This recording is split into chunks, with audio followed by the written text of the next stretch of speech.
Hi everyone and welcome to 16 Figure Focus, and in this video we're going to be posing up the Hot Toys Mandalorian Deluxe. Let's get started.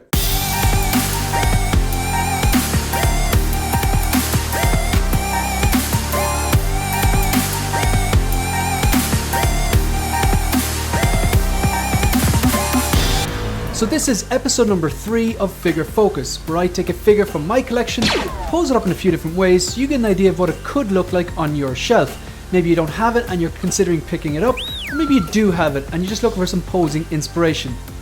So this is TMS015, and obviously it's the Deluxe Beskar Mandalorian. Comes with Grogu, a hover pram and a ton of accessories. Now for the first pose, I know what you're thinking.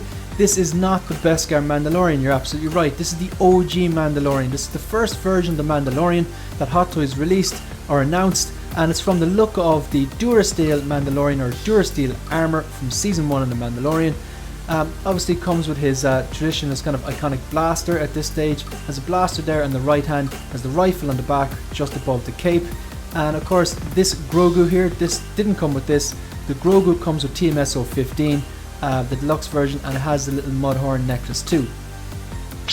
Now for pose number 2, this is all TMS015, so this is all the Beskar Mandalorian Deluxe. I've incorporated Grogu, the hover pram, both their stands. Tend not to like stands, but I in order to make the hover pram stand, I needed to use that little rock base underneath the hover pram, and if I didn't use Mando, then he'd look a bit low and the hover pram would sit a bit high. So obviously he has his blaster here, his rifle. You can see the cape there. The light really bounces off the chrome. I really like that. It gives a more of an imposing kind of gives a lot more shelf presence, a lot more of an imposing look. Simple pose, looks good on the shelf. Now for pose number 3, I've got a slightly bit more dynamic look. I've incorporated the Whistling Birds effect on the left gauntlet, and he's holding a blade on his right hand. Again, you can see the light bouncing off the chrome of the shoulder pads, helmet and jetpack or thrusters. No flame effects here because obviously he's on the ground, he's obviously involved in a fight. I like the way his cape's draped and all the accessories and sidearm the holster. Now pose number 4, this is by far my favourite one, a lot more dynamic, incorporating the stand and the dynamic flight pole, the flame effect on the right gauntlet. Again, you can see that light bouncing off the helmet, the chest plate, the shoulders. Has his blaster in the left hand. Really like how the hands make that nice and snug fit. I like the blue triangles on the wrists. Again, you can see the light bouncing off the jetpack here, and I've used the thruster effects because he is inbound. Just bent one of the knees up, so the kind of left leg is straight out and the right knee is bent.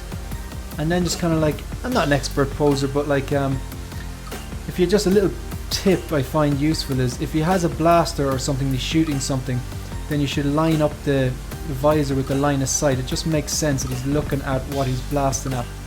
So that brings us to the end of episode number 3 of Figure Focus. So if you want to support the channel, like the video, subscribe to the channel and leave a comment. I'll see you in the next one. Good luck.